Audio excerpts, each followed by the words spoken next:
What is going on, Red and Black Nation? Welcome back to the only channel on YouTube that talks about Flamengo in English. Make sure you guys like, subscribe, and comment. Share this with someone who loves Flamengo, speaks English, or someone who speaks Portuguese and wants to learn some English while talking about Flamengo. I am here to talk about Flamengo, as you know, in English. So let's get into it. There was kind of a lot today, not a lot more than what I usually talk about. It's usually one of three things that I talk about.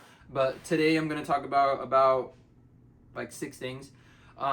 First of all, Napoli from Italy offered Flamengo 20 million for Carrascal, the Colombian, and Flamengo was pretty much like, no, he's again one of our starters. We're not gonna make it easy for our starters to leave the club in 2026. So they offered 20 million. Flamengo said no, and we would have made money if we did sell him, because we bought him for 12 million. So we would have made like 8 million. So it would have been like easy money for Flamengo, but they decided not to sell him because he is one of our starters, and I feel like he's been balling out, and he's a good asset to the team.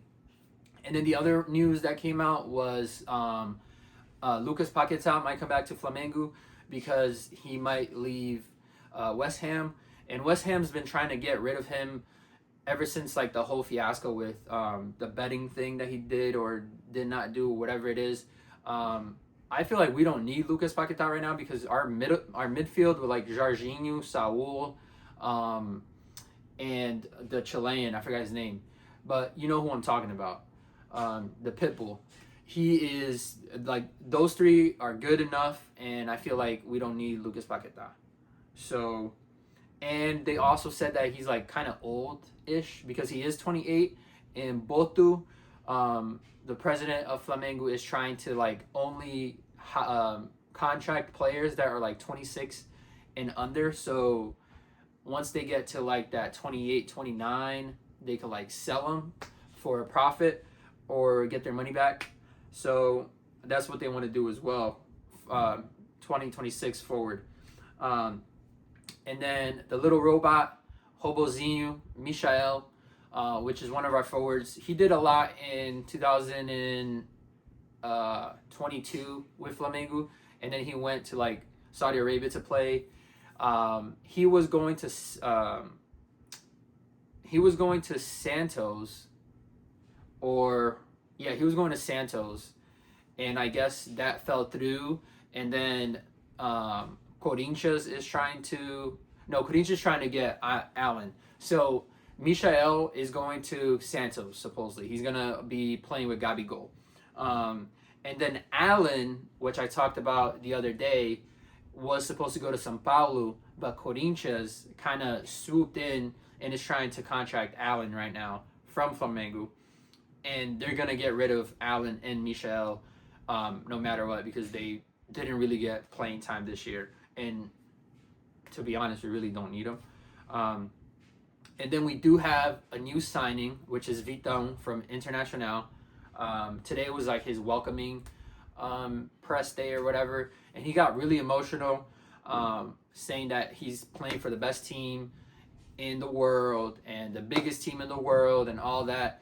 Maybe he was just saying that to get more, like, I guess, more respect from like the fans. But dude was crying. Like, he stopped talking to like bust out crying and everything. So I think it's genuine, and I think he's a good fit for Flamengo, with Léo Pereira, Léo Ortiz, and then we'll have him. It's like, we have 22 players. We could have two squads of amazing players. And then we also have Andrew, a new goalie from Gil Vicente, which is a Portuguese team. They're like fourth right now, and I don't know if he's like their main goalie or their second string goalie, but he pretty much signed a pre-contract with Flamengo, and he's supposed to come maybe the beginning of the season or mid-season, and then he'll be the second string to Hossi. I know that was a lot, but this is what I do. I get the information and give it to you guys, and but that's pretty much it. I think there was something else that I didn't write down. Let me see if I can remember real quick. I'll probably remember after I click end video. But that's all I have. Make sure you guys like, subscribe, and comment. Let me know what you guys think or what you guys don't think. And don't forget to like, subscribe, and comment. Share this with someone who loves Flamengo, who speaks English, or someone who speaks Portuguese and maybe want to learn some English from me talking about Flamengo to you guys. I'm out. Peace. Thanks for watching.